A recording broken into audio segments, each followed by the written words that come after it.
was dollar money available. And I think it helped us a lot. I'm not talking of myself. I'm talking of the university itself. The UP became a major institution bringing forward the country, I think. And the other institutions, the private institutions, they were following, but the UP was far ahead. Los Baños was far ahead. And with all the other kinds of programs that supplemented the the gains that the UP had in bringing itself up, it was able to become a force within the Southeast Asian region. We educated the Thais, we educated the Malaysians, we educated the Indonesians, and so on. Today, I think we are far behind them in the educational sector. What what brought us to that level? I think I go back again to my old story. We got restricted, and the restrictions are in the Constitution, and they were there in 1935. It brought we didn't know them, and we imported them into our 1987 revolution and added more because we suspected that some of the restrictions had to be more restricted in some areas. And we are in a time when we discover that we have to reform a lot of things, not only in education. These are the points I'm making. So just, uh, just look at the. Let me just go into into a little review of our Constitution. It has, well, the U.S. Constitution, which is the model, I think, of a brief Constitution, has something like. I took a little analysis of this. Number of amendments, sir? Are you talking about the number of amendments? Yeah, no, I'm talking about the words. Okay. About 4,700, excluding the signatures. Ours in 1987 is, I forgot. I have it here. Much more. Much more. Much more, yes. But I want to get the number right. Sorry, I always forget. I,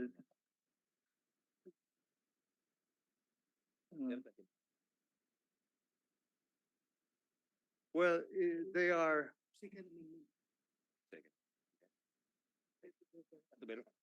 I get into this trouble whenever I talk. Yung 10% Uh, Bill of Rights. but Bill of Rights. Freedom of assent. okay, with 21,660. I did this myself. Uh, the 66 probably you added some of the titles or the date. That's a lot. The preamble is 75 words when we could have said it in 10 words. The Declaration of State Policies, 779 words. Well, we have to state, we have to declare the policy. I guess that's why it's called the basic law, sir. It has Well, to yes, has to be basic yes. rather than The Bill of Rights is fanciful. 1,442. The Bill of Rights in the U.S. Constitution is so much briefer.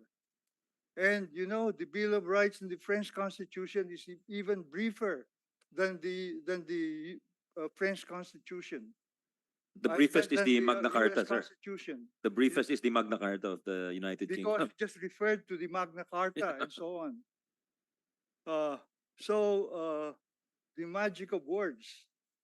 But the article on national economy and patrimony, how long is that? 1,745 words. All of the other countries probably have, if they had anything on national economy and patrimony, might have put it at 100 or maybe 45. That's why we're in trouble. I think we got this enlarged in 1987. In 1935 up to 1972, they were probably 1,500. Then the article on social and human rights, 1,438. Do you know the Constitution of Indonesia, 1945, according to a summary made in 1987 by the Department of Information of the Indonesian government, list makes the uh, I have it in my computer. I don't have it here. But Sir, you it is can come only, in at any yeah, time, yeah, even but when it's we're, only no, very just raise brief. your hand. Yes, It's sir. only very brief. Ah. I tell you, ours is 21,000. The Indonesian Constitution, enlarged by the notations of the Department of Information, was only 1,500 words. That's why they didn't have any time to do all these kinds of special restrictions or special provisions in our Constitution.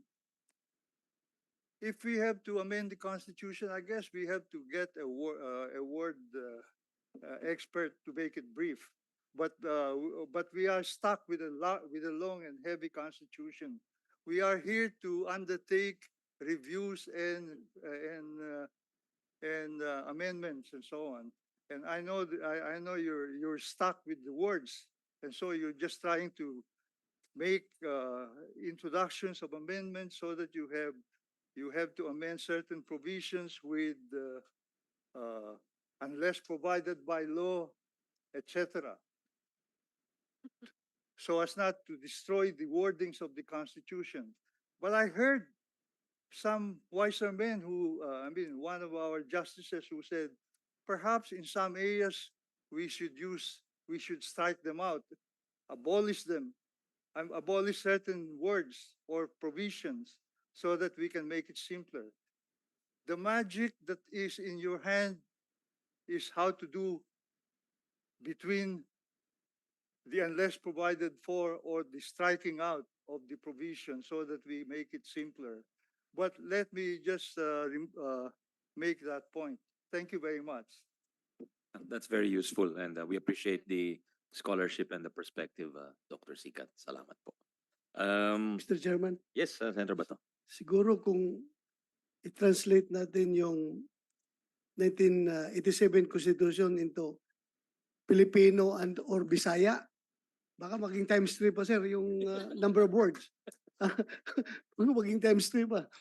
I-translate natin, Mr. Chairman. Dapat ikaw yung translator para umiksi, Senator Bato. Kasi magaling si Senator Bato, paiksiin yung mga issue. I wish I could read I wish I could read the little note that I had wanted to read. It's in my computer. Sir, you But can retrieve it, and then at any time we'll allow you Yeah, to come in. I will Yes, sir. email it to you if you like. Yes, please. Yes. It's a commentary comparing the Indonesian Constitution with reference to the Philippine Constitution. Yes, sir. Yes, sir. Thank you. Thank you very much, Dr. Sigat. That's much appreciated. Can we hear from the IRI, or International Rights Research Institute? We have Attorney Perez with us. Attorney Perez, good afternoon. Thank you for waiting. Magandang umaga, Mr. Chair and members of the committee. And thank you for inviting IRI. I'm here on behalf of our Director General, Dr. Ajay Kohli, who's unfortunately away on research business abroad. So that being said, Mr. Chair, let me just share first what is the nature of IRI. We are an international organization. We are neither private nor public. I think we belong to that gray area of international organizations, which is either neither UN. In a sense, we are owned by the 19 countries that signed the 1995 International Agreement recognizing our international legal personality, and chief of which is the Philippines. And IRI is headquartered in the Philippines, truly a source of Filipino pride. In the agreement, it is stated there that the depositary of our international agreement is the Philippine Department of Foreign Affairs. Notwithstanding that, And being headquartered in the Philippines, we do have 10 other host country agreements. And some of them are in our Southeast Asian neighbors, like Indonesia hosts us, Vietnam hosts us, Cambodia, Laos, and some other countries in South Asia. We have two trustees who are Filipinos. They are the Secretary of the Department of Agriculture and the UP President. So they sit in our board and they are part of our governance. While we are not for the purposes of this hearing, Mr. Chair, we are not an educational institution. So we are not your competitors. We are purely a research organization and we are friends with everybody. In fact, our charter mandates that we are apolitical. In fact, I've cautioned even some of our officers that we don't involve ourselves in local politics, whether in the Philippines or other countries. We do not try to dictate policy. It is up to the countries to decide. The same way we do our research po. We do our research, but it's up to the countries to deploy our research or if they want to use it. And our board chair now is Dr. Cao Du Phat. He's Vietnamese. Used to be the secretary, or they call them the Minister of Agriculture in Vietnam. And he always proudly says that 80%, 80 to 90% of the rice scientists in Vietnam were trained at IRI. And that gives us always a source of pride. And I take this opportunity to confirm what Chancellor Camacho said, that we have close collaboration. In fact, we are hosted by the University of the Philippines at Los Baños. That's where our research fields and headquarters seats are located. And part of our collaboration is sharing our expertise with UPLB and even the Philippine government through PhilRice. So that being said, we have not seen any provision in the present Philippine Constitution that hinders our ability to collaborate, share expertise, and work with our national partners. Hopefully, none will be forthcoming. So that, Mr. Chair, is our statement. And again, thank you for inviting us and allowing us the opportunity to present our views. You know, the common or the conventional wisdom is that so many of the agricultural ministers and rice scientists from Thailand, Vietnam were educated at IRI. And the difference being that they were better at adapting the technology provided by IRI than the Philippines. At building the ecosystem, blah, blah, blah, adapting technology, blah, blah. Do you confirm that, sir? We have, well, ganito po yung Senator. It's a controversial thing because it might place in a position that we make judgment on a country, which we cannot do. But Not, you don't have to put down anyone, but you can just state the facts. well, yes, some of the scientists have adopted. Some have adopted well, some have not. We've always, one question that always comes to us po is that we're always asked, how come we're importing rice? And we always say we cannot answer that because that's not within IRI's mandate, objectives, or even supplemental powers. We're just here to do research and give our technologies. In fact, our technologies, our IP, are public goods. But we also seek to protect them defensively, mind you, so that it's not unnecessarily IP or exploited. IT, sir? IP po. Intellectual property. Yes. Okay. The fruits of research. So patents for certain varieties of rice? We have patents, but as I always say, it's defensive in nature so that it's not exploited and unduly made exclusive by a third party to the detriment of the general public. And okay, you seem to be you're playing safe, sir. Sorry, and I understand why. I understand why. But in terms of adoption of patents, for instance, can you give us the facts for countries? I can give you the data. I don't have the data with you right now, Senator. Okay. Unfortunately. Can you? We'll just ask for the data na lang. Yes. Yung how you measure.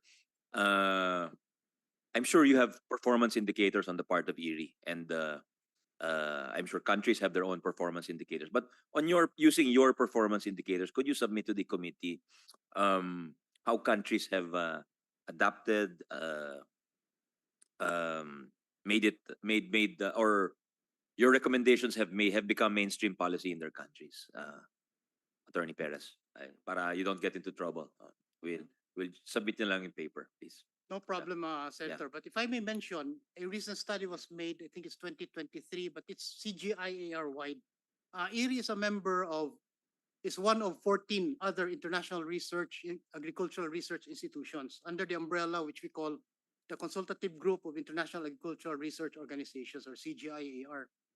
And a study was recently made. In fact, I downloaded the study on the impact of CGIAR research on countries. And that includes from rice, and the crops that CGIAR research as a whole include ones that were very common with garbanzos, sorghum, millet, rice, wheat, corn, potato. So these are diverse crops wherein research is trying to bring to fruit how we can make these crops more either productive or make farm or increase the impact for small landholder farmers. We'll appreciate the reference to the study and then any other information, sir. Salamat po. Salamat po. Can we hear from DTI, Philippine Trade Training Center Director Nelly Diliera? Ma'am, thank you again for waiting. Thank you very much. Good afternoon, Your Honors. We're actually supporting the proposed legislation because the objective is to elevate education standards by empowering universities and higher educational institutions to establish international campuses in specific countries globally. This legislation creates chances for students in the Philippines spanning diverse socio-economic backgrounds to receive high-quality education overseas, broadening the range of knowledge and expertise they can acquire. Moreover, it permits Philippine educational institutions to build connections and partnerships with foreign universities and higher education entities, facilitating the unrestricted flow of information, personnel, and academic programs. The law encourages innovation, fosters collaboration, and improves competitiveness in the higher education. And while we are attracting investors, we should also entice international students to study here.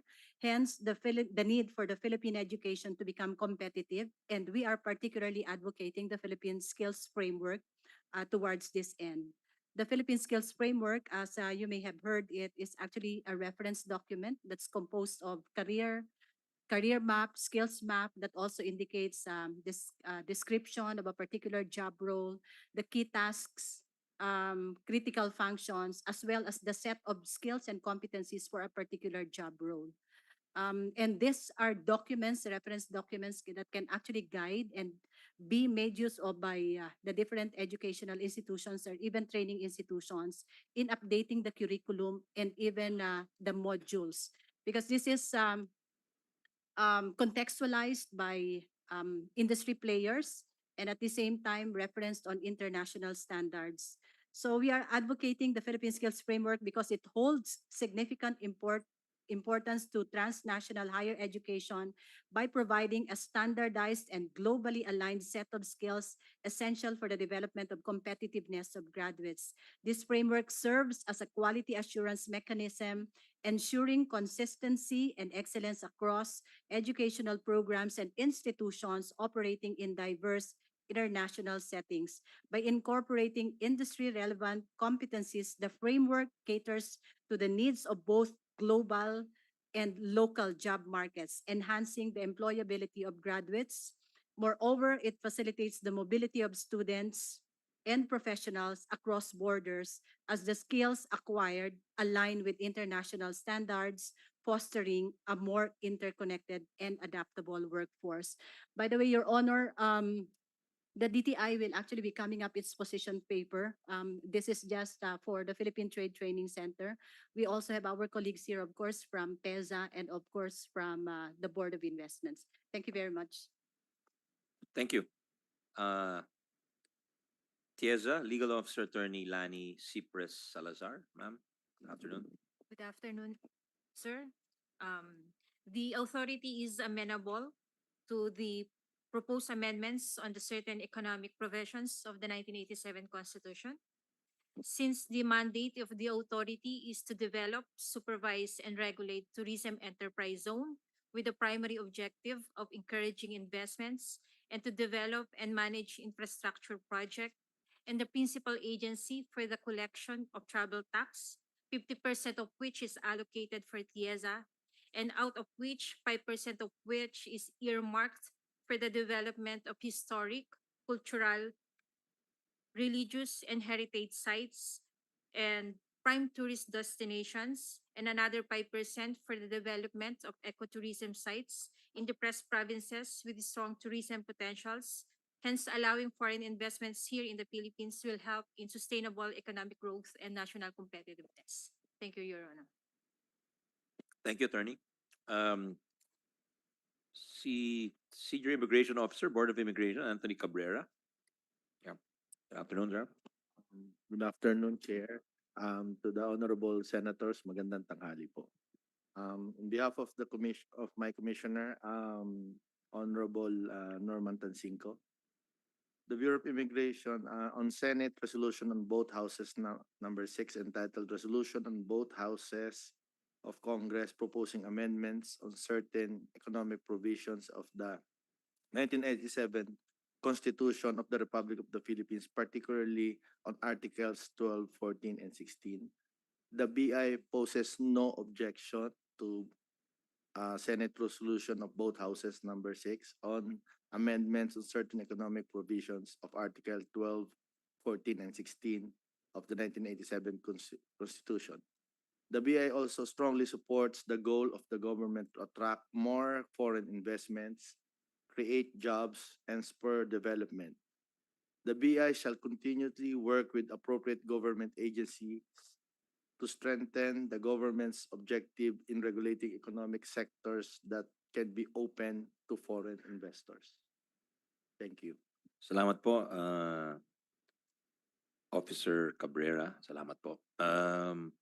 Can we hear from the Philippine Association of Colleges and Universities, TIP Associate Joshua Alexander Calaguas? I think you've spoken already in the previous hearing, no? Yeah. Oh, anything new? I think, did you ask for time for a position paper? I think you asked for time, no, to come up with a consolidated position. Go ahead, sir. Yes, Your Honor. Actually, Your Honor, the invitation to the Philippine Association of Colleges and Universities was extended to the TIP. Unfortunately, they are not able to bring to uh to give a representative, and so we are here to represent their views. We understand, Your Honor, that the TIP was invited because of the question on TechBook and um the probability of building a TechBook industry in our country, or a TechBook hub in our country. However, Your Honor, we respectfully manifest that TIP is not a TechBook institution. It does not offer technical vocational courses. Um, However, Your Honor, if I may take this time, because we have talked to some of our members, and we're still in the process of consolidating all the very important insights of our members. However, our members are of the view, and we support the COCOPEA's view of opposing the amendments, in particular to those that lift the foreign equity restrictions in the Constitution. Um, we we will be submitting our position paper, Your Honor, by the end of the week, as soon as we finish the consolidated reports of our members. Thank you, Your Honor. Okay, thank you. Can we hear from PRC uh, Director Comafe and Division Chief Rosales? Yeah. Anything new from your? Are they here? Yes, thank you, Mr. Chair. Yes. Hello. Anything new from your side? From our side, we still maintain the same position as we provided in the last hearing. Okay. Thank you. PEZA, Group Manager Attorney Jenny June Romero. Good afternoon, Mr. Yeah, Chair. thank you for waiting. And Salamat. to all the members of this honorable committee. What is new with PESA, Your Honor, is that what is relevant for this meeting is our KIST, what we call the Knowledge, Information, and Science and Technology Parks. PESA concurs with the move to amend the economic provisions of the Constitution and open some industries to foreign participation. This move to lift the economic restriction in the Constitution is essential in this era of globalization and pivotal to advance in the race with our ASEAN neighbors in attracting foreign direct investments. Under our present administration, PESA has diversified and redirected its strategy in economic zone development in line with its new thrust of eco-zoning the Philippines towards inclusive growth and sustainable development. Your Honors, under this new strategy of PEZA, while preserving the dependable traditional land-based manufacturing economic zones, PEZA will now embark in new frontiers of economic zone development. Some of these new economic zones are what we call the blue economy, aquamarine, smart cities, mega ecozones. And as I said earlier, what is relevant in this meeting is the KIST. It is the Knowledge, Information, and Science Technology Parks. What are these KIST parks? KIST parks, this will be established in the lands of campuses. Sorry, what type of park is that? Sorry. It is KIST, Your Honor. KIST, Knowledge, Information, Science, and Technology okay. Parks. These economic zones will be located in big tracts of land in our HEI, higher education institution, because we have state colleges and universities who have big tracts of lands, Your Honor, and these are just lying around. They are idle. They are wasted. So We're in danger of being land reformed because Yes, the sir. DAR is already claiming it's government lands kasi wala So- nang private. So sir, so mga these SUC lands na ang kinukuha nila. So you have to, I think you have to, tama yung policy nyo. Sorry for interrupt. Yes, sir. So these SUCs, they could come to PEZA and have this declared as an economic zone. And these KIST parks or KIST eco zones, they will be developed in order to strengthen and to give teeth and to give fruition to all these innovation, science, and technology initiatives of the country. The Philippine Economic Zone Authority, under our Director General Teresa Opanga, who went with the president in Australia, Your Honors, to promote the country. And with DOST, DOST and PEZA, we inked a MOA last year in August for the establishment of these KIST eco zones. These KST parks will play a significant role in increasing the research and development infrastructure, fostering collaboration in R&D with foreign partners, facilitating technology transfer, and upskilling our workforce towards Meron na ho innovation. tayo niyan? Meron na. So we have one already. We Saan have po? the Batangas State University. Okay. And this is very operational now. And in Where fact, located? We're in Batangas City? Sir. Yes, sir. Batangas City? Yes, sir. Okay. And in fact, it has been doing very good collaboration with our industries because some of our export companies, they engage Nasa Batangas din. Yes, sir. Sa Tanawan and Santo Tomas. the economic zones which are located near Batangas University. What are the eco zones in Batangas? As I'm aware of the Tanawan and Santo Tomas one. We What? have FPIP, Your Honor. Yeah, that's FPIP. What are the So others? some of our economic zones located there who need immediate skilled, what do you call this? Workers. Yeah. They partner with Batangas University so that the moment that these graduates will already be ready for employment, they are already absorbed by That's these good. economic zone That's good. companies. We also have 3 in the offing. We have De La Salle, Lyceum, and the other one in Perpetual, the I Alta Hub. What's the third one? Sorry. I Alta Hub, Your Honor, under Perpetual Hub. Saan po yun? I think in Laguna also. Okay. These KIST IT parks also is envisioned to be a center for technology transfer and commercialization and a platform to integrate various science, technology, and innovation initiatives in the region. Your Honor, on this context, on this note, PESO supports the amendment of the mentioned economic provisions in the Constitution to generate substantial investor interest to relevant industries and heighten the country's competitiveness in attracting foreign direct investments. We likewise move and support the implementation of needed safeguards so that the country's national interest, sovereignty, and security will not be compromised while in the pursuit of our investment promotion agenda. Thank you very much, Your Thank you very Honors. much. It's very encouraging, Attorney Romero. DTI BOI Acting Division Chief Dino Recto. Good afternoon, sir.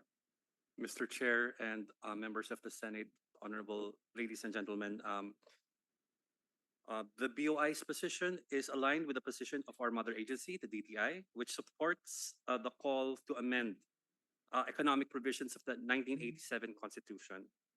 Given that the Constitution is a framework that provides fundamental principles of our government, we need a forward-looking policy direction to develop the Philippine industries and at the same time protect our national interests.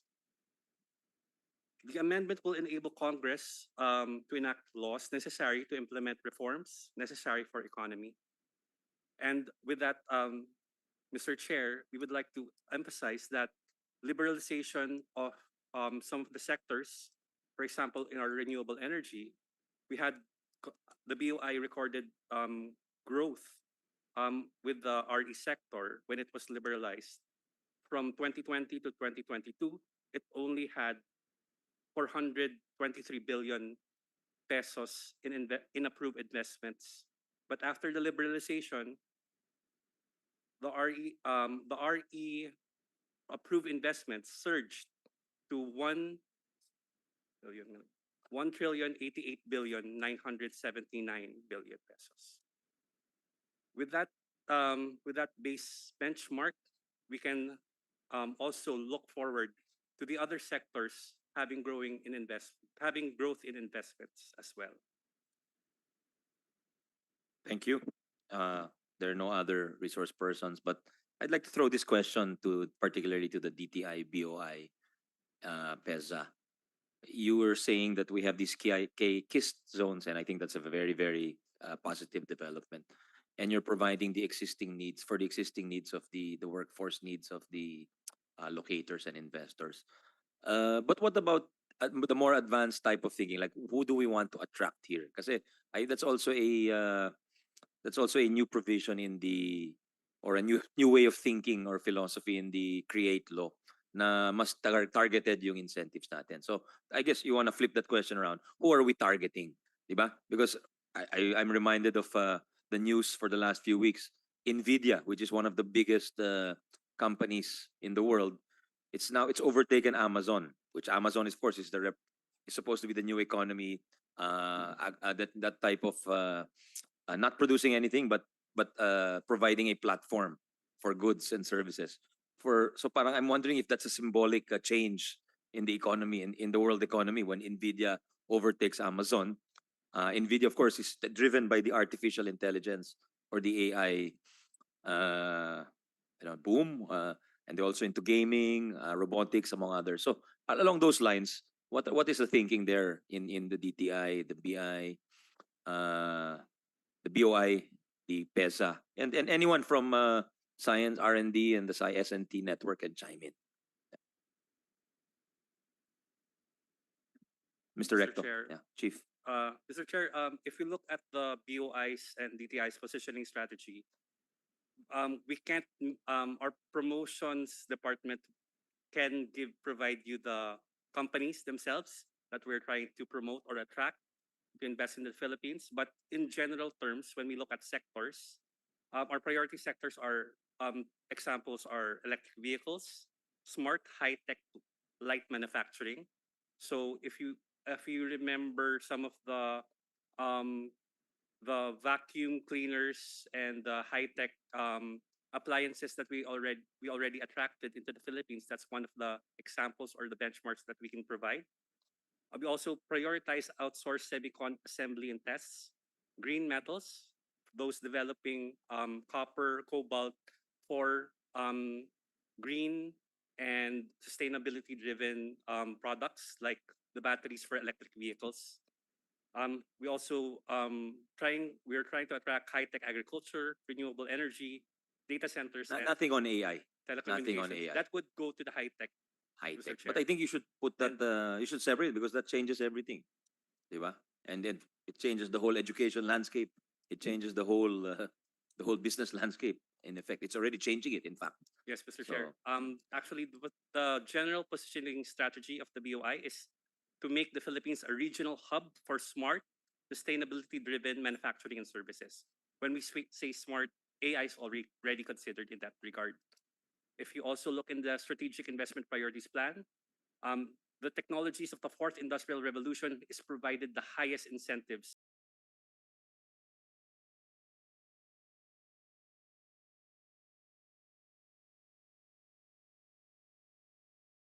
among the activities.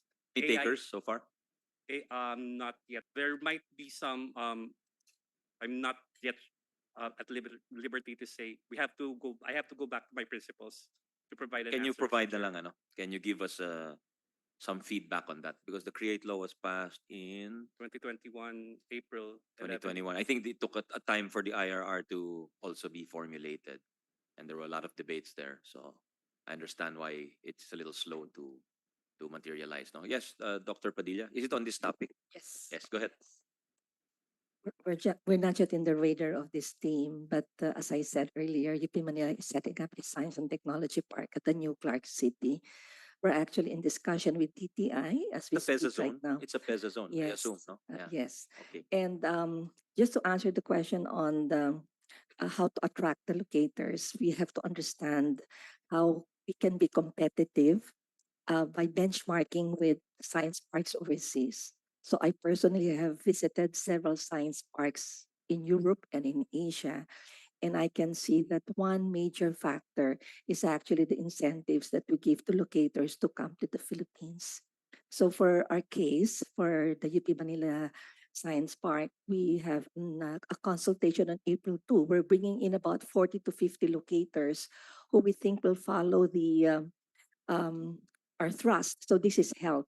And I'm glad that you raised the issue of AI because we're going to focus on diagnostics. We have identified the therapeutics that we want to focus in, specifically those that have been neglected by the country, because we're just focused on the common ones, but there are new technologies that can be addressed, and definitely AI is actually in our agenda. So if we want to bring in local, not only international, but not only foreign, but even local investors, we need to understand what they need because there is a community that we have to serve. In the language of the Science and Technology Park, it's already a quinto helix. There are 5 components to a successful science and technology park. One is the academic pillar, and that means we need all the universities, both private and government, to provide the new knowledge. The second point will be the government, and that will be DOST, DTI, DA, DOH, and so on. The third will be the civil environment. The last one is actually environment, civil society, and one that's always overlooked is industry. So as we visited different science parks in more developed countries, some of them realized that they should have brought in industry from the very beginning. So if we really want to attract both local and foreign investments into our science parks, we have to understand the needs of the locators. And I'm more than happy to share workshops, materials that we have gotten from the meetings that we have attended. Please, But please, please. but Can we you will share do with us that. some of the ones you visited? Sino po yung when you're modeling? Um, And then also on the yes, Quinto Helix, yes. you mentioned Oh, 4. yes, Who's the yes. 5th? So academe, Yeah. government, Yeah. industry, Civil environment. civil society, Who's the 5th? civil society, environment is the 5th one. Okay. So I have materials on this topic, which I will be happy to share.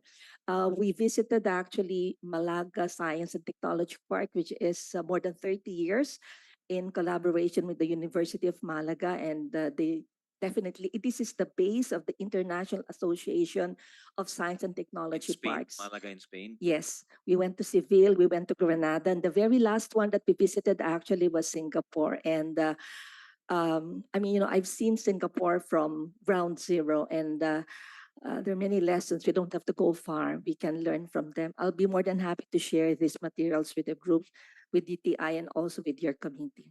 Yeah, I'll recognize Dr. Albert, but first I want to finish with the. How about is Silicon Valley still a model? The biotech hub in Massachusetts, for instance. Yes, Are definitely. those models you're looking? Yes, definitely, Your Honor. It's just that we're familiar with them. So we wanted to look at the other I see, models. I see. There are 400 science parks in the International Association of Science Parks, non-registered from the How Philippines. about China? Did you look at China? No, but I'm aware. So I actually know the model in Asia because when we set up the Philippine Genome Center, we already looked at the different models. That's why we decided to go outside. That's When- because you're talking about health and I guess medical related, Yes. science related technologies. But one of the biggest is Shenzhen. I mean, that whole eco zone there, di ba? Yes, Are you yes. looking at that? Maybe in another, we have, if you had the budget to go to all the places, so we had to prioritize where Okay. we were going to use the budget. But I will recommend visiting science parks to see how they actually move forward. I will share one story because this is, I think, going to be important for the locators.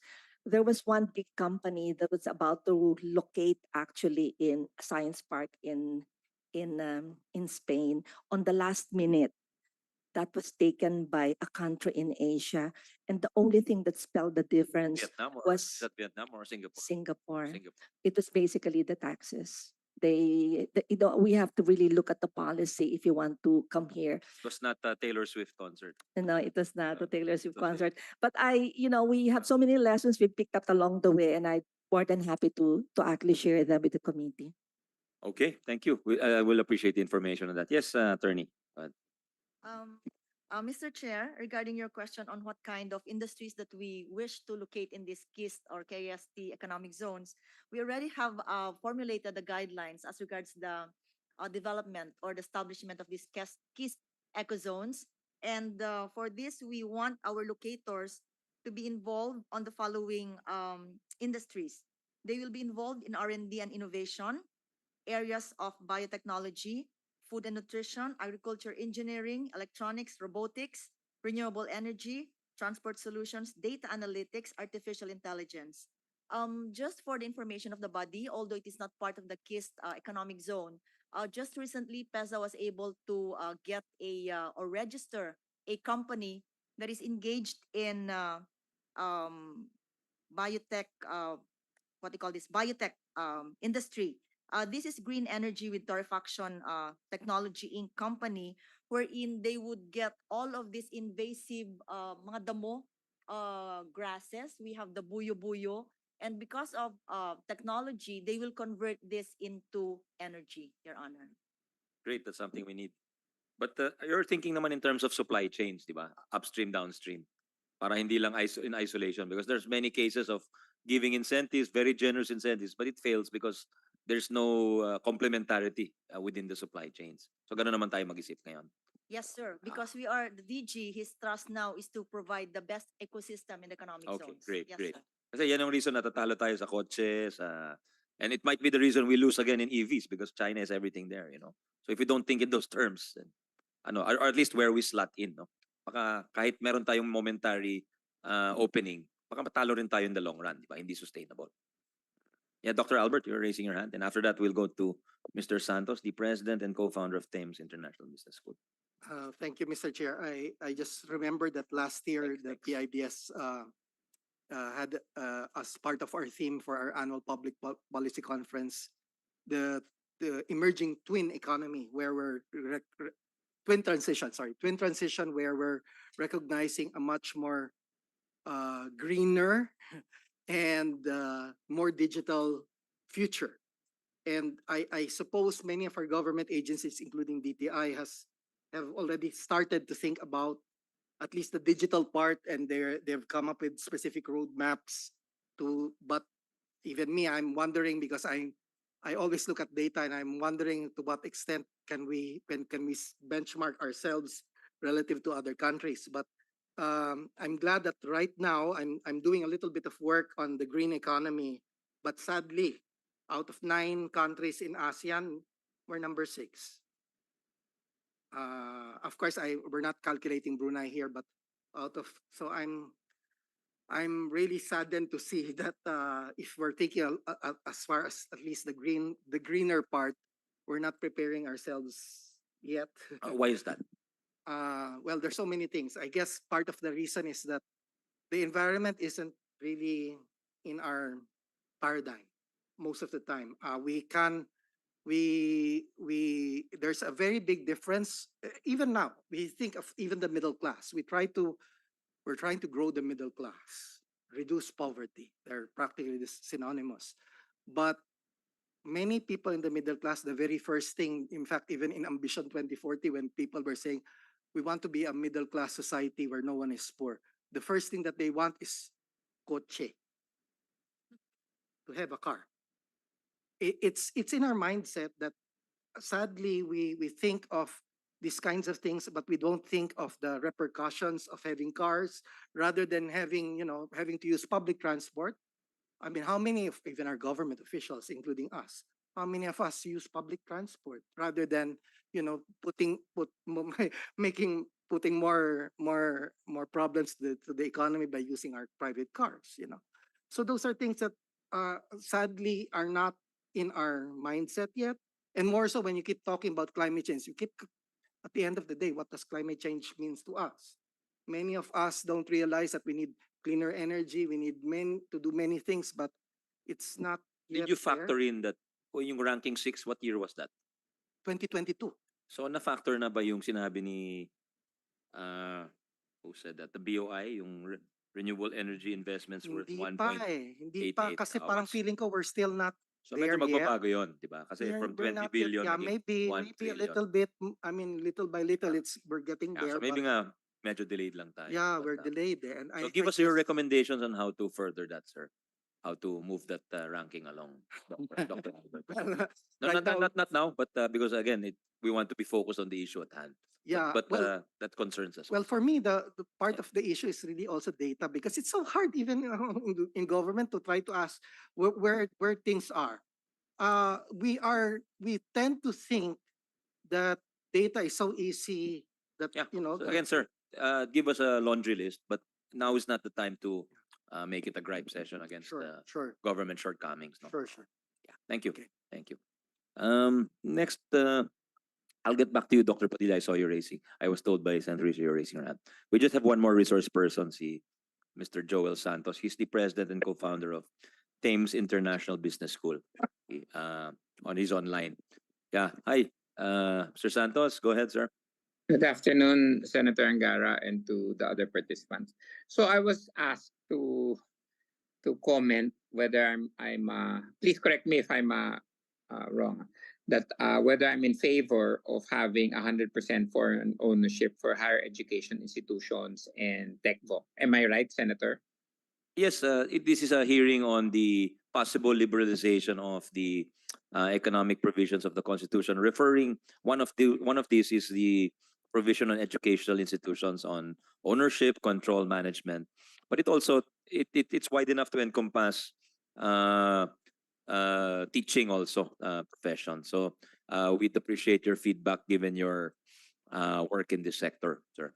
So yeah, just as a background for those who are, I am currently a Philippine-owned 100% CHED and DepEd accredited. However, we were one of the pioneers of transnational education, particularly in having foreign degree type partnerships. We've been doing this since 1999. So why do I do that? So as a model, I have about 7 university partners in the UK, Australia, Singapore, and the US. And even though I'm able to give my own Philippine degrees, my students have the option to graduate among my 7 partner universities. And why do I do that? On a twinning program, which is the technical term, meaning 2 years in the Philippines and 2 years in my partner universities. So why, even though I'm a degree granting institutions, why do I let my students choose where to graduate among my foreign university partners? And the reason is that we as a Philippine institution do not have all of the expertise and resources to provide our students the education they need for the skills of the future. So for example, my partners, like the University of North Carolina, have a degree in biotechnology. I mean, I don't have a degree in biotechnology, and I wouldn't even dare do a degree in biotechnology. My other partners would have a bachelor's degree in data analytics. So again, I would not dare to do that just to have a degree on data analytics, because the fact is we don't have the lecturers and the expertise in the Philippines. So one of my other partners even has a bachelor's degree in entertainment technology. That's under the state of Pennsylvania, Millersville University of Pennsylvania. So again, these are not degrees that. Who is your partner for data analytics, Mr. Santos? Almost all of my partner universities, their Also business. All of them would have a business administration major in data analytics. I All see. of them. Ano yung sa it's like, Pennsylvania? Sorry, I'm just trying to catch up with what you said. University of Pennsylvania, Millersville University of Pennsylvania, bachelor's degree in entertainment technology. Entertainment technology. Okay. So, those, for example, are critical for our creative economy, right? As we digitize our creative industry. So, those kinds of what I call new skills for the workforce of future are not some things we can teach now. So, that is the reason why I have global partners. Now, if I look at the situation in the region, and then I will have my conclusion of whether I'm in favor or not. When I go to Malaysia and my other institutional friends there, Malaysia has, in the region, Singapore is known as the first education hub. The second one is Malaysia. So Malaysia has now a target of 250,000 foreign students by 2026. There are currently between 150 to 180 based on the unofficial numbers of the Malaysian government. And the reason they're able to attract these foreign students of 100 is because they have allowed Australian universities, such as the very first one who was entered was Monash University, and several other foreign universities from the UK and Australia have set up shop in Malaysia. So what this has done is they have become now a education hub after Singapore.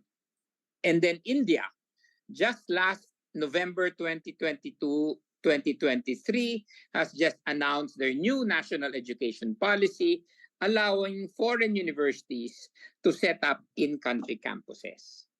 So again, from a business perspective, I look at it now, maybe there's more competition. But from a nationalistic perspective, I believe that just like our neighbors, Malaysia, Singapore, and now India, we should really allow the entry of foreign education institutions to set up in-country campuses because we do not have the same ability and resources to be able to provide the needed knowledge and technology for the skills of the future. Of course, there are certain parameters, right? For example, if I could just share the India policy, they will not accept a foreign university unless that foreign university is in the top 500 in the global rankings, right? So they're not gonna allow a diploma mill to enter the Philippines. So they will choose them among the top 500. So there are ways to allow foreign universities and our other country neighbors, our neighboring countries have already set up policies that I think we should learn from. So that's just my input, Sen, and to the other senators in there is that I do agree that we should let foreign universities enter the Philippines. As long as we have the right parameters to ensure that they really add value to our objective to once again become a knowledge capital in our region. Thank you. That's very good. Very useful. Yes, Chancellor from UPLB. Yeah. Camacho. Mr. Chair, let me add that in the adding of value, as mentioned by Chancellor Padilla and the previous speakers, we are in that direction of providing that value. For instance, similar to the KISS project of the Department of Trade and Industry, our proposed agro-industrial park in UPLB, a PESA zone credited, and also our 10,000 hectare UP land grant is potential for these kinds of investments where this higher Aren't you education- already partnering sa UP with the some of the energy producers Yes, just sa sir. may sa land grant? Sa land grant we have Yeah. the Parang there's a wind farm or something. that's no? right, sir. Oh yeah. That's No- good. That's now, good. now Oh. negotiation. But every time that we receive visitors, ambassadors, there are potential talks, if I may refer to Senator De La Rosa's remark earlier, that in addition to the partnership that is being proposed, yung iba pong mga proposals would be in these types of partnerships, meaning, well, if you may call them investment proposals, no, where there'll be interplay or engagement of our faculty and students to come up with a project in this agro-industrial park. So that would be I would say the value creation that can be put into this agro-industrial park and the land grant that UPLB has. Thank you. We'll go back to Dr. Padilla, then we'll ask a question of Dr. De Vera regarding some of the more geographically specific needs of maybe industry, like for instance in Caraga, which is one of the, if the administration is planning on opening up mining and processing, I want to look at the value, we're talking about value added. Importante yung skills of mining engineers, metallurgical engineers, among others. So we'll go back to you after Dr. Padilla, Dr. De Vera, in case you want to say something about that. Yeah, Dr. Padilla. This is really just to wrap up the supply process, because we were talking about the tertiary education, getting the knowledge done, and then we got to the point of talking about KISS. Now, this will not work if we have that last part not addressed, and that is actually the policy on buying the products of our science parks. It's going to be addressed by the procurement amendment. So I'm hopeful that that will complement all this conversation, because we cannot be dependent on people from other countries coming here to work in the science parks. So we need the higher education for that component. But if government will not buy the products, we're back to zero. And from the experience of the science parks in our neighboring countries, the GDP, it can research and science and technology through research from higher education, HAIs contribute to as much as 4% of the GDP. That is actually the goal that we want to achieve. Where are we now? Where are we now? Oh, very low.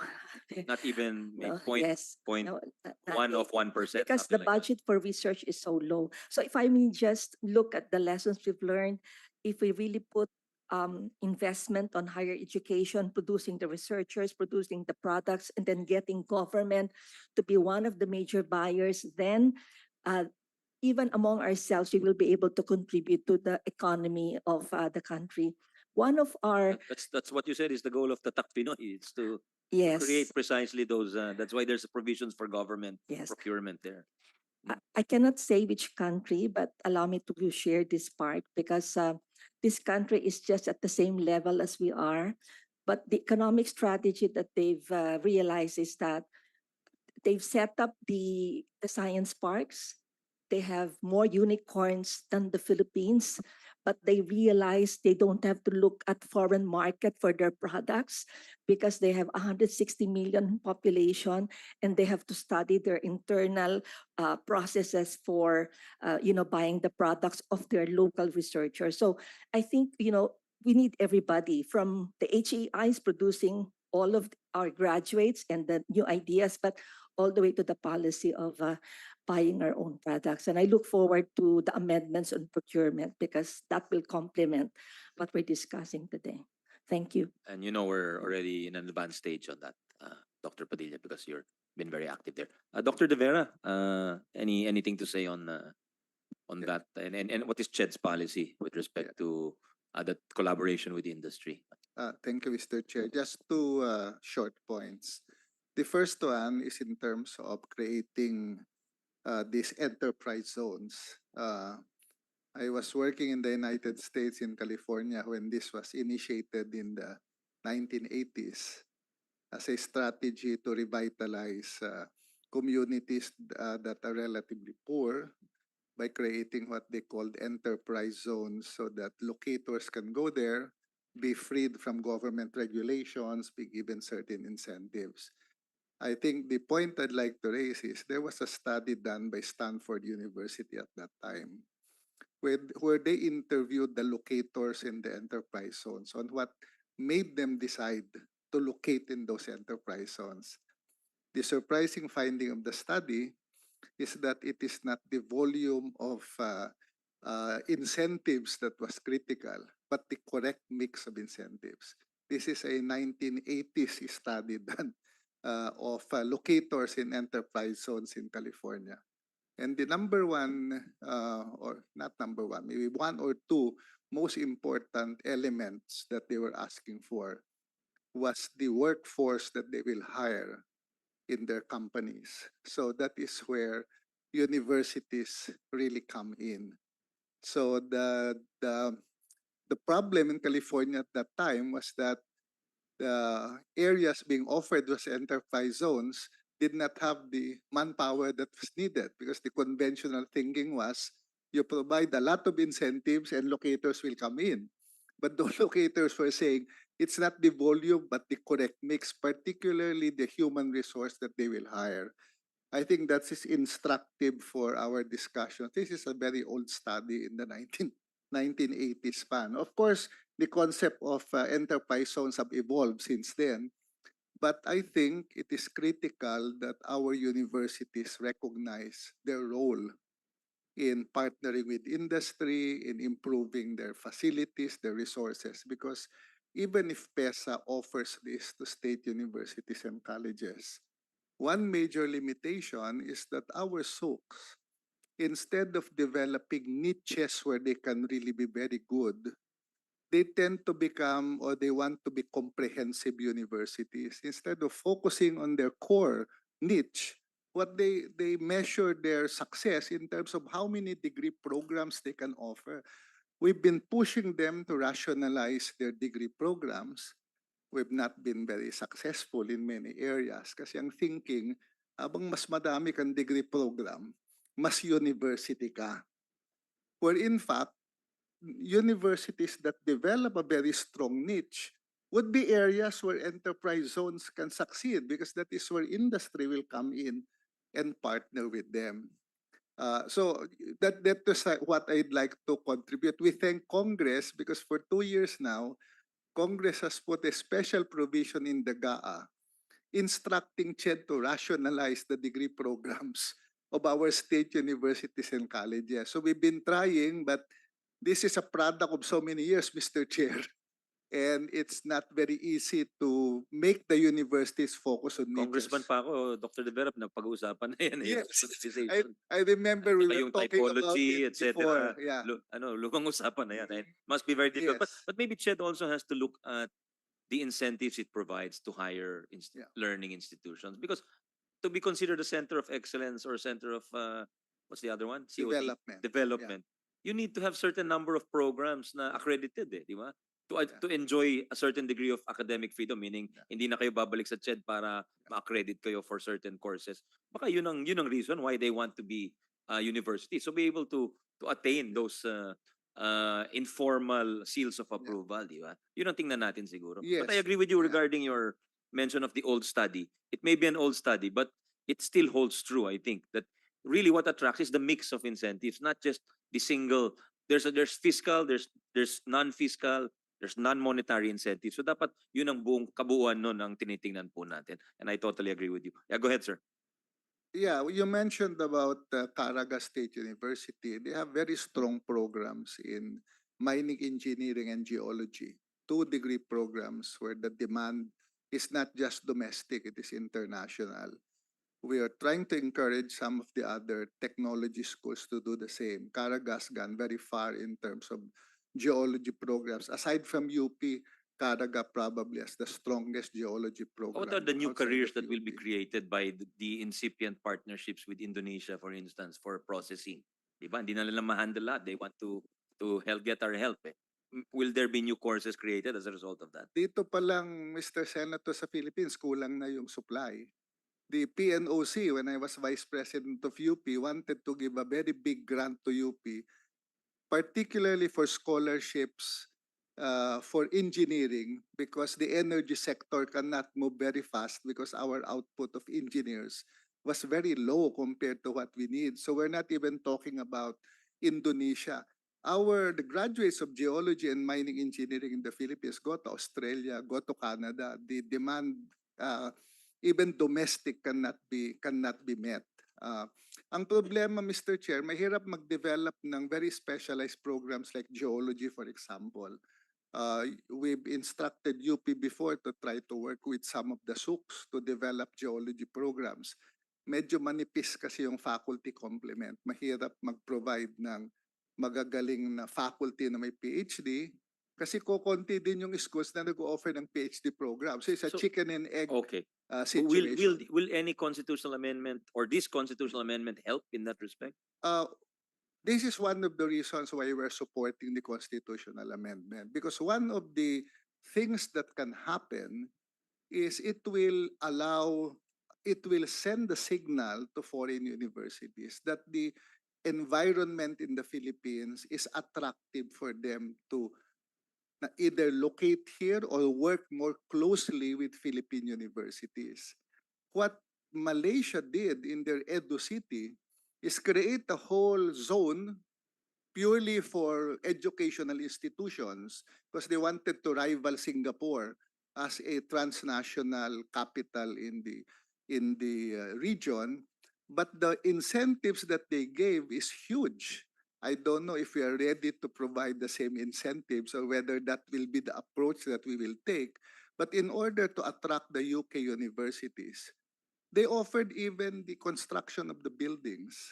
That's the volume of incentives they were ready to offer just to attract them to come in. And when I was there and I talked to the rectors of the university, the rector said, even with those incentives, it takes them 5 years to be able to earn a profit. So medyo, of course, the Congress will have to flesh out the law on this, no?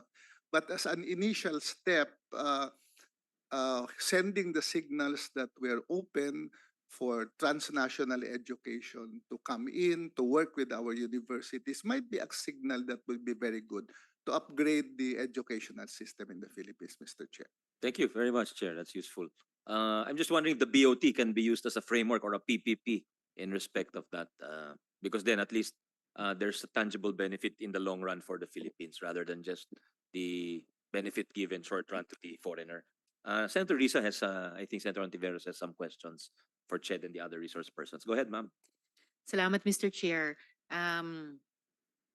Opo, nung nakaraang hearing, nakapagtanong ako ng ilang tanong sa CHED, kasama na tungkol sa Transnational Higher Education Act.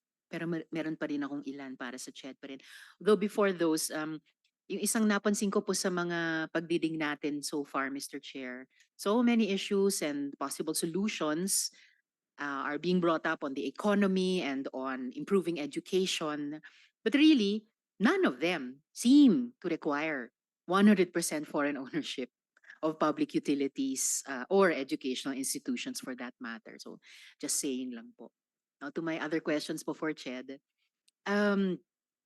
Article 14, Section 5(2) of the 1987 Constitution states that academic freedom shall be enjoyed in all institutions of higher learning. This includes the right of the school to decide for itself its aims and objectives and how best to attain them, free from outside coercion or interference. HEIs determine who may teach, what may be taught, how it shall teach, and who may be admitted to study. So tama po ba, Chair De Vera, na kung ipasa ang RBH 6, maipapasama sa constitutional protection na ito yung mga dayuhang eskwelahan? The academic freedom concept is a constitutional requirement. So it will depend on how Congress will flesh out the enabling law.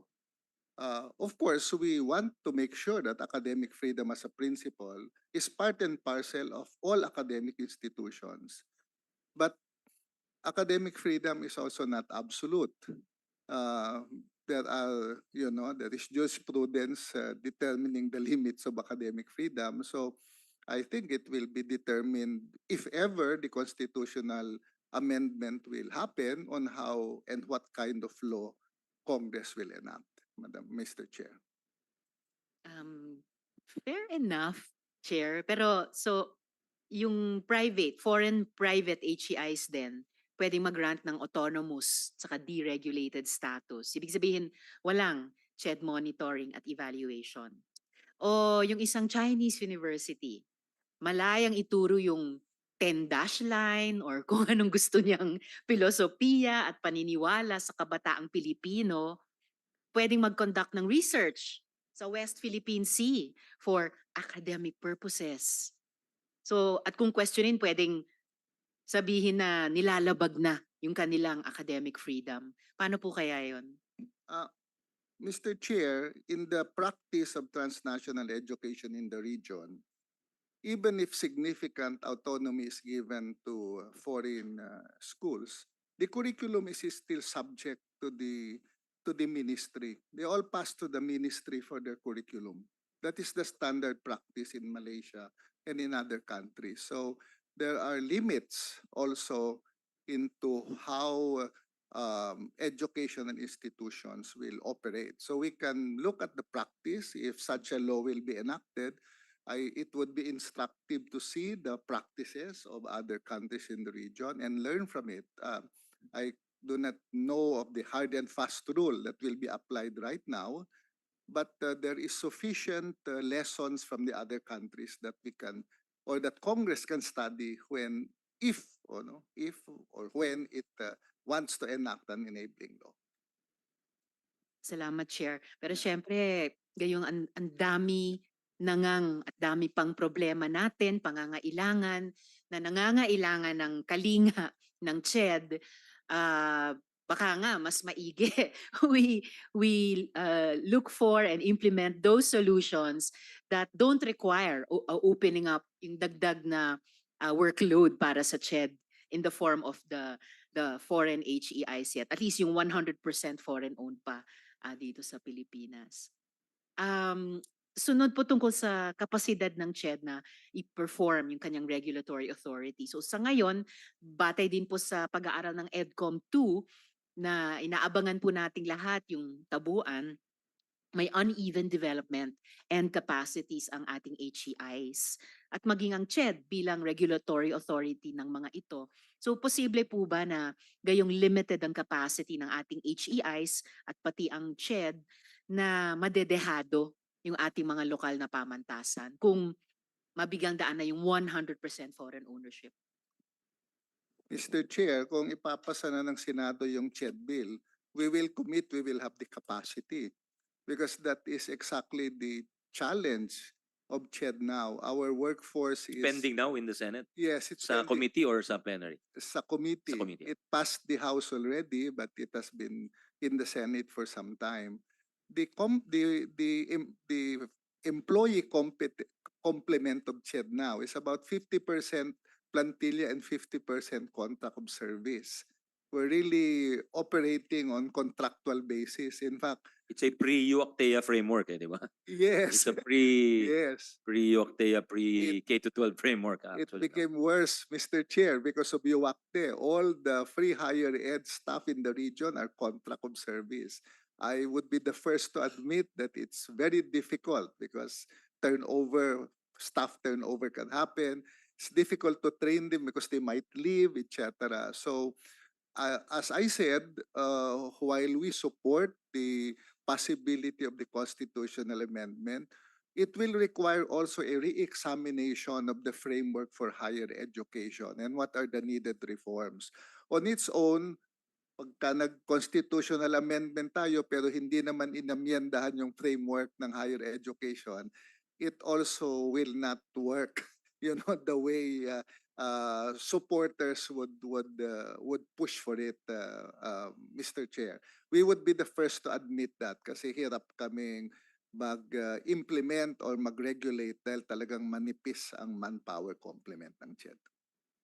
Salamat, Mr. Chair. And again, once Congress can do right or do better by CHED, palakihin yung complement ng commission na plantilla, syempre, yung isang approach ay i-prioritize yung mas mahusay na pag-aalaga ng CHED sa Filipino at Philippine-owned HEIs bago pa isa pang layer ng mga posibleng 100% foreign-owned. Tapos, Senator Risa, yes, sorry, of course, and just a quick interjection. go ahead po. Yung sinabi ni Chairman Popoy de Vera na passed na sa House and it has been languishing here in the Senate for quite some time. Kung lang, sabihan ko lang sa iyo na, sabihan lang kita na we are after of quality legislation here. Hindi namin minabadali yung mga batas namin dito. Dahan-dahan lang. Yun lang. Thank you, Senator Risa. Okay, isa pa Thank you, yan, sir. Senator Roy. Okay, sorry. Paano naman po mapapanatili ng ating mga HEIs, lalo na yung binanggit ni Chair kanina na mga Centers of Excellence saka Centers of Development, yung kanilang performance sa sakaling pagpasok ng mga foreign entities na nagpo-provide ng di umano mas mahusay o mas dekalidad na program offerings? Mr. Chair, siguro ang unang kailangan natin tignan is can we produce the policy environment conducive so that the top universities all over the world will actually set up shop in the Philippines? I think that's the first one because we're assuming that they will come here in droves. I'm not sure of that if the incentive mix that we will offer would be enticing compared to the other countries in the region. I think that's the first one. Assuming that the mix of incentives is okay and they come in, it will require significant increase in government investments in higher education institutions for them to become competitive.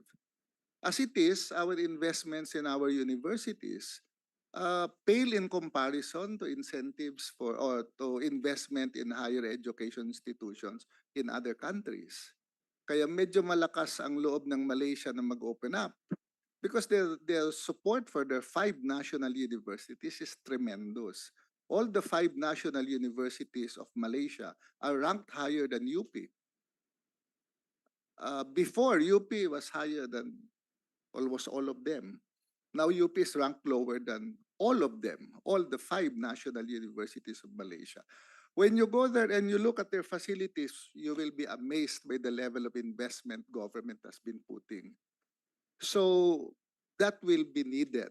If we're going to open up, we have to help make our higher education institutions also competitive. We have a lot of very good higher education institutions. What are the indications? Their graduates are acceptable by foreign standards. Our institutions that produce our nurses, our doctors, our physical therapists, they practice all over the world. They're accepted, which means the quality of education is recognized. We have a lot of foreign students studying in Philippine universities. As much as 12,000 Indians at some point were studying medicine in our schools. A lot of Chinese students are doing their masters in PhD in top Philippine universities. But competition, when they come in, we must be able to re-examine and also support our higher education institutions. I can imagine if MSU IIT was given more funds, MSU IIT is ranked in QS Asia. They can be more competitive if we target, support for key universities that can be globally competitive. I agree, Mr. Chair. And again, investing more in our national universities o sa lahat ng ating SUCs, higher education institutions, wouldn't require constitutional amendment. In fact, nandun na nga sa kasalukuyang konstitusyon, highest budgetary priority for education. Then, at the same time, kaya ba ng CHED bantayan at salain ang kalidad ng programang ipapasok ng mga foreign entities kung sakali? O baka naman dumagdag lang sila yung mga iyon sa diploma mills sa bansa, yung diploma mills na binanggit ni Mr. Lopez kanina. One strategy, Mr. Chair, is we determine who are the foreign universities that can come in. That is how other countries in the region have also approached it. In the implementing rules and regulations about transnational higher education law crafted by CHED, only the top 500 globally recognized universities are allowed to enter into the Philippines. So that is one way of ensuring that if ever we create a positive investment climate, that we get only the good ones. That is a strategy that we have also learned from the other countries in the region, Madam Chair. With your permission, Yes, Senator Mr. Rizal, Chair. top 500 in the world or in the world po? Doon sa ranking, because we Yeah. CHED has identified 3 Are ranking the agencies. Philippine universities in the top 500 in the world? The Philippine universities? Where are we in the top 500? My worry, Dr. De Veris, baka Yeah. pagka may subject to reciprocity sa ibang bansa, tayo hindi tayo makapasok doon dahil sabihin nila, hindi kami pinapapasok dyan Hindi rin namin papasukin dahil wala, kung in case wala tayo sa top 500. So I'm wondering, baka yun yung unintended consequence ng ganong klaseng polisiya. Mr. Chair, depende do sa ranking system. But UP, Lasal, Ateneo, UST, and sino ba isa? Alam ko top 200 tayo sa Asia, pero sa world parang hindi yata. Nasa 500 something yata yung UP and Ateneo somewhere thereabouts, no? Tama ba, attorney? And San Carlos. Ha? Yeah. 1,000 daw tayo. Top 1,000. Okay. Salamat, Mr. Chair. Okay, well, top 1,000. All right. So we have some way to go. Sa CHED pa rin po, sa Article 6 naman po, Section 28, 3, nakasaad na all lands, buildings, and improvements actually directly and exclusively used for religious, charitable, or educational purposes shall be exempt from taxation. So kung ipasa po itong RBH 6, ibig sabihin po ba na yung mga dayuhang HEI exempted na rin sa tax? Depende po yan dun sa batas na ipapasa ng Kongreso. I wouldn't be able to determine it now, Mr. Chair. All right, salamat po Mr. Chair. Ang huling tanong ko po para sa CHED ngayong hearing, Mr. Chair.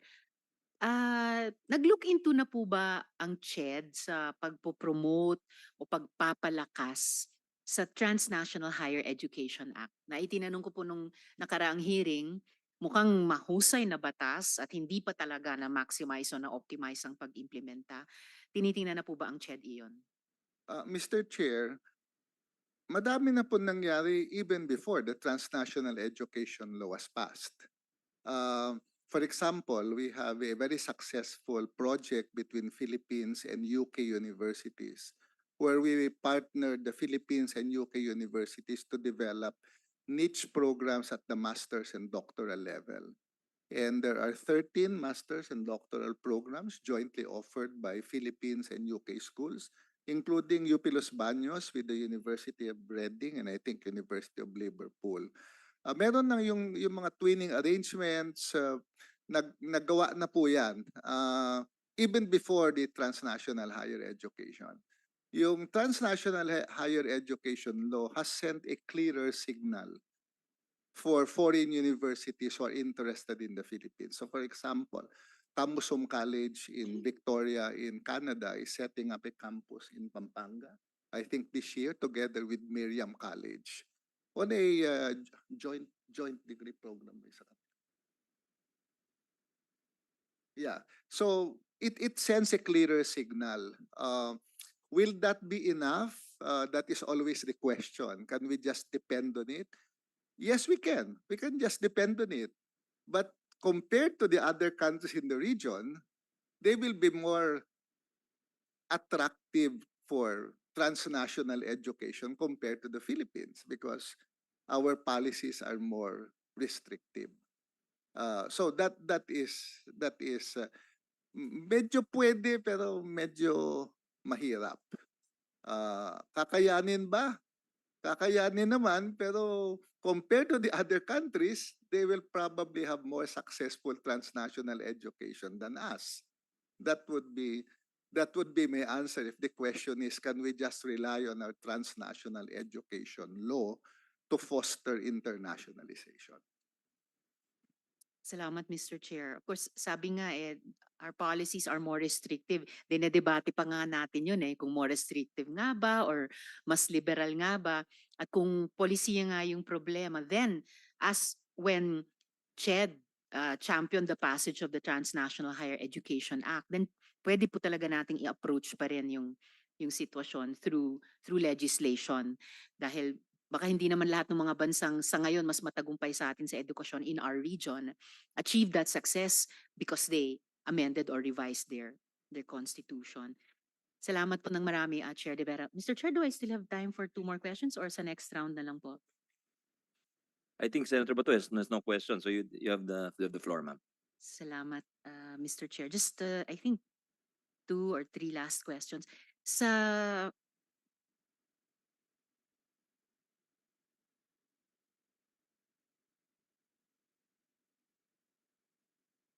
one. Mr. Chair, last question na lang pala. If I may ask Dr. Ledesma Laurel, ma'am, I'd like to ask about your assessment of the current capacity of our educational institutions to develop and offer higher education programs.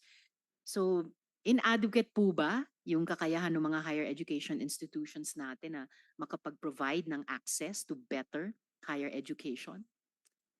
Right now with technology, even an ordinary classroom in Cotabato, where I come from, can have Harvard professors in the classroom because of technology.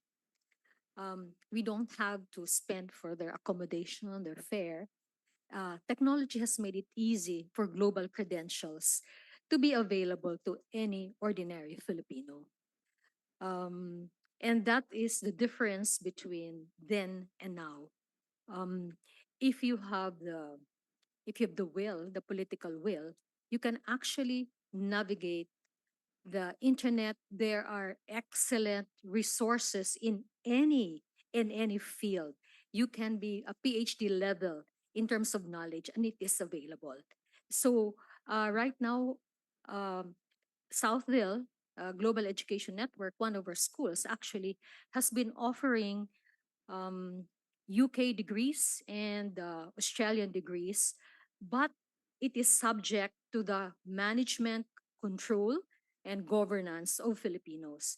I think I stressed earlier that with the geopolitical situation, it is very risky to just allow foreign investments to come in education. You know, it's very easy for a country that does not believe in democracy to offer subjects in the name of global education, which may actually be brainwashing and indoctrination of philosophies and policies that are inconsistent with our national ideas. That was our biggest problem when we had offers of partnerships from other countries. The partnerships that we have right now are very streamlined and very well studied in terms of content. And because of the learning management system, we can actually observe what's going on every minute if we want to in terms of what is being taught. And so therefore the franchising arrangement has been with us for the last 28 years, and we have had really graduates who have made it in the global arena, in the Philippines, in the global arena. And it does not deter any Filipino from franchising with the top universities overseas. So that's our experience. And I think I shared earlier also the perils of having foreign ownership, because they can always relabel the subjects. And so it will pass through filters.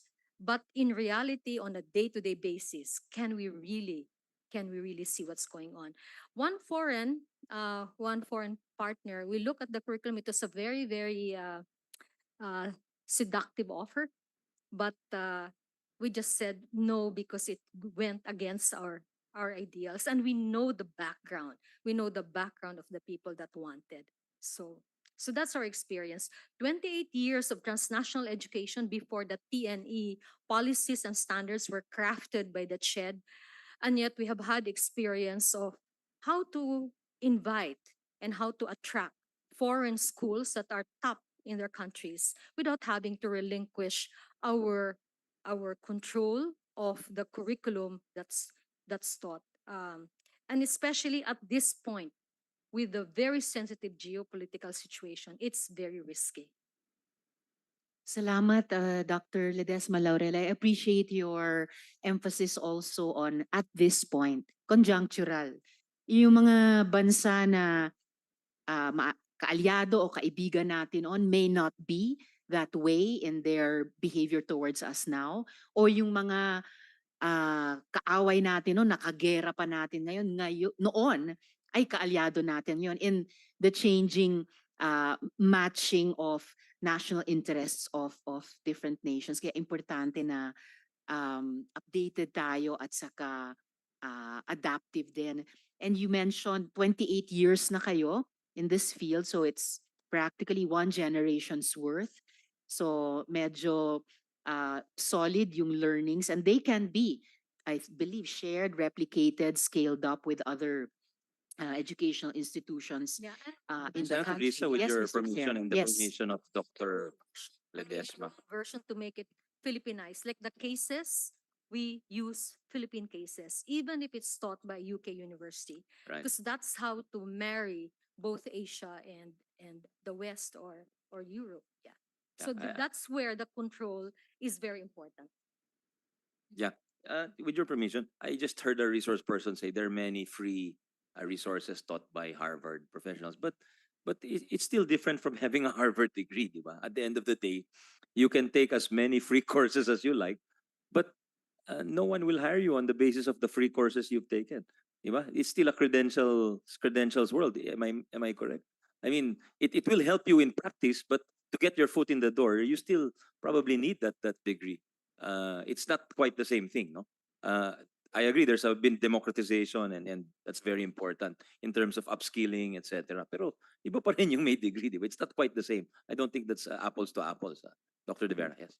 Thank you, Mr. Chair. Our representative of Philippine Science High School earlier said that they have a lot of graduates who qualify for American universities, but very few end up going there because of cost. One of the things why we are supporting this initiative is that we can provide additional options to students to pursue their education in foreign universities here. And this can be subsidized by government funds that are more cost effective. My apos are also in a science high school, and you know they just did a tour of American universities, and they came home and they said we cannot afford it. Madami tayong magagaling na graduate ng science high school so can compete with the best, but their access is limited because they restricted, cannot, the foreign institutions cannot set up shop in the Yeah, as a Philippines. rejoinder to that also, Chair, that's a good point.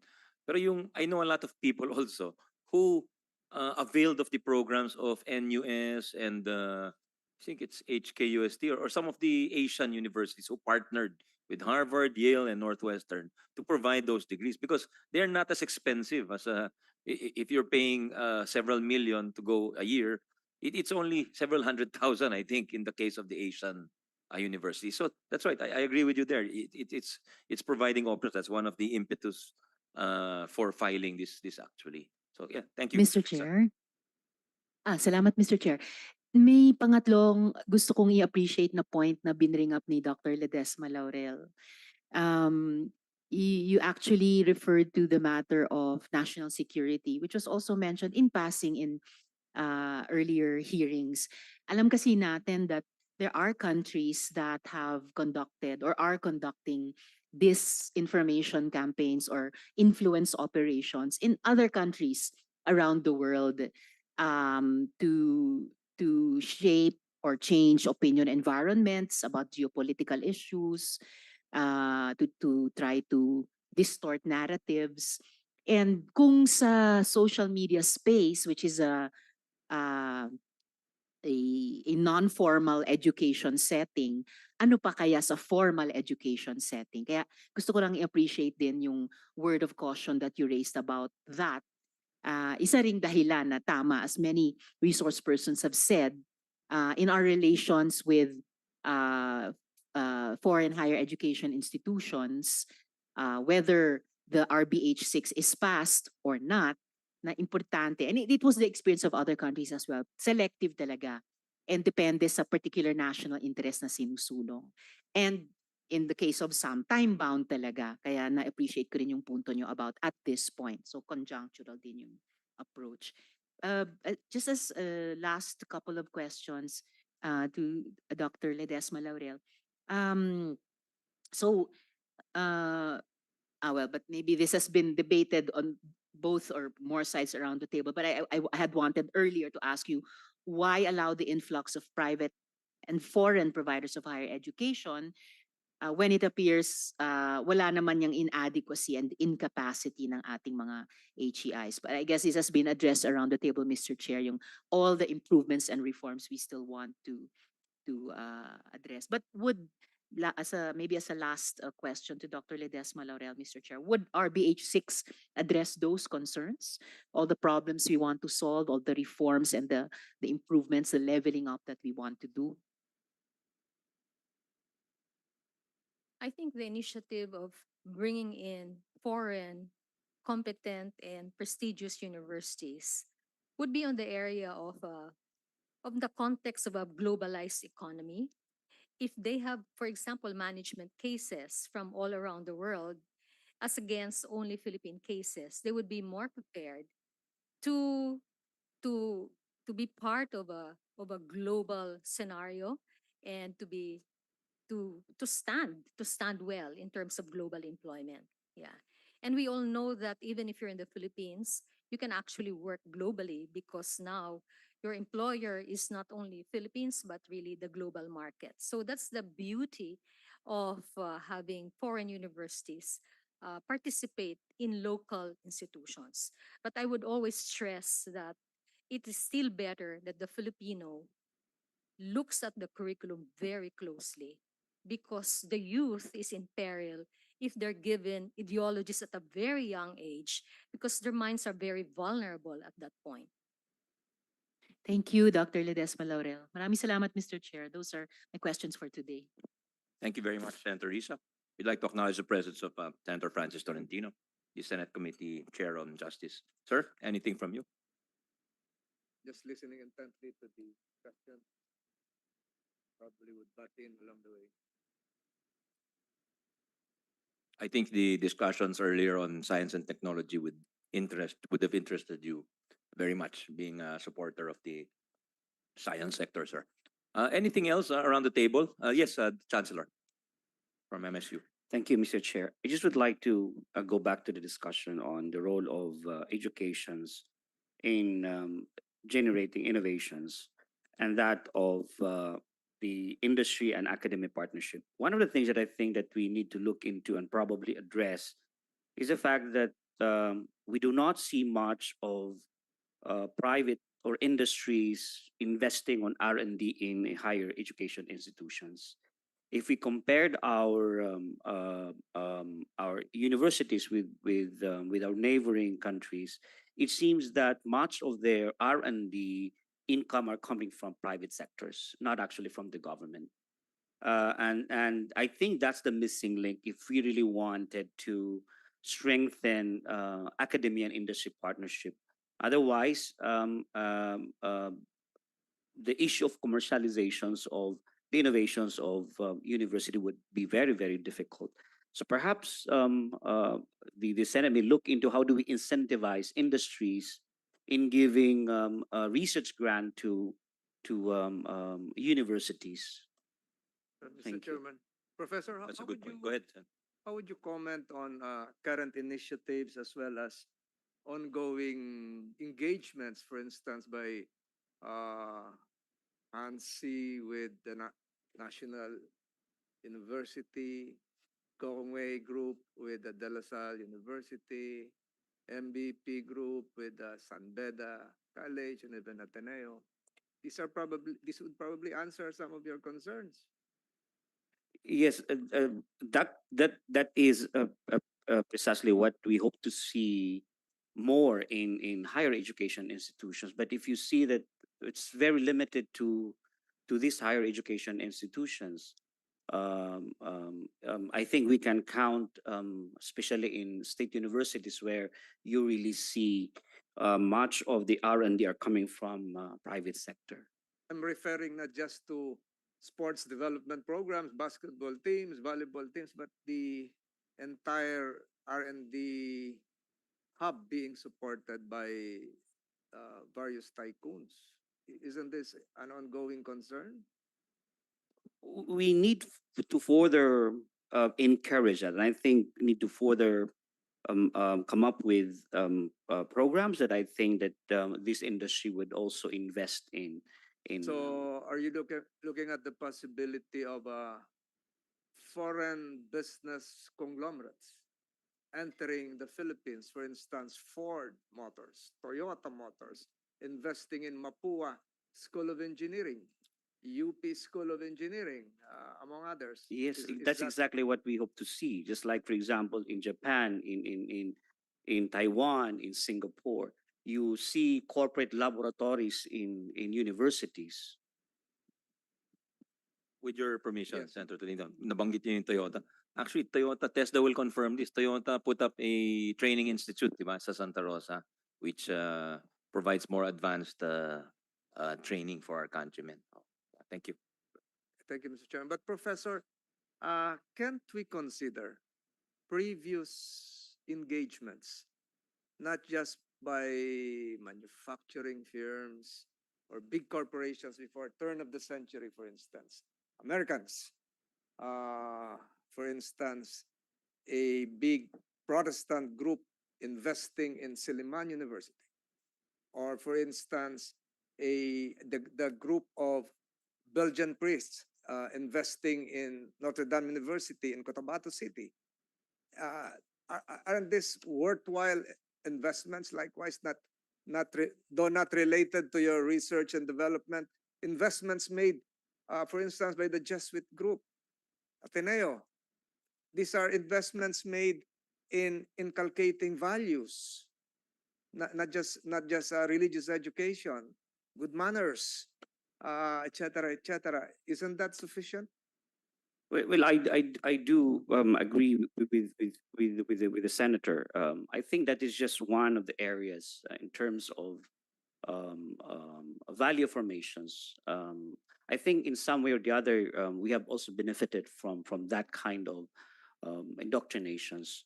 But I think I am looking at it at the economic point of view, where we currently do have barrier to entry in terms of financial investment to higher educations. So we need more. Definitely, We it need would. more. It definitely would help. Not of the same, but of a different value added to our economy. For instance, not just engineering, not just your top of the line technology. So as what the previous, I'm not diagonally located, ma'am. Can't see your nameplate, but it's the globalized setting that would require us, following your line of thinking, to open more. And it's not just the investments financially to put up more infrastructure in terms of universities as research hubs, but investments that would upgrade the human mind in terms of uplifting not just the spirit and culture, but how we would be thinking 20 or 30 years from now. Is that what you mean?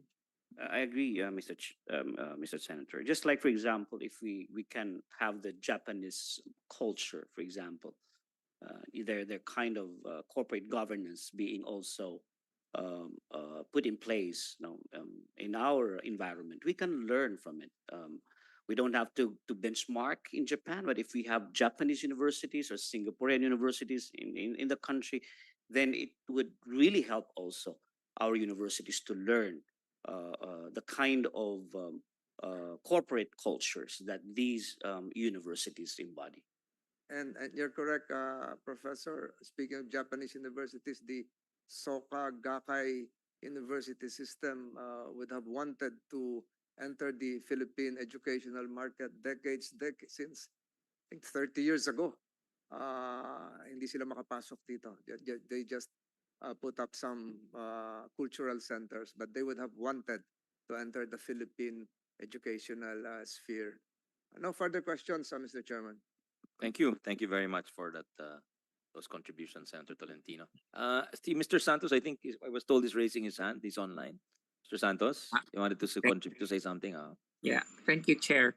So maybe if I could just offer another point of view on the benefits of having foreign institutions in the Philippines from the perspective of education tourism.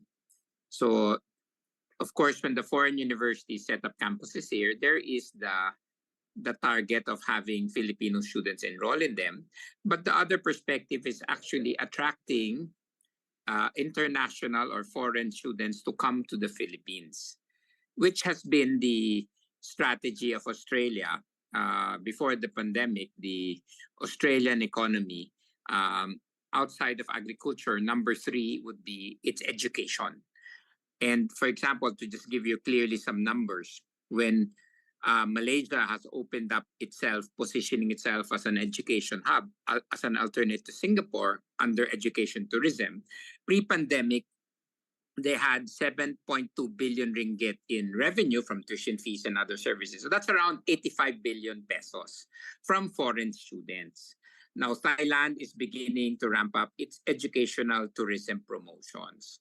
So we are very far from their hundreds of thousands of students that are coming. And so, again, just to share that, you know, when you invite these foreign universities, given that they are global universities with very good reputations, it is not only for the local students, the Filipino students, but we will also be attracting international students. And as I said, Thailand is already ramping up its educational tourism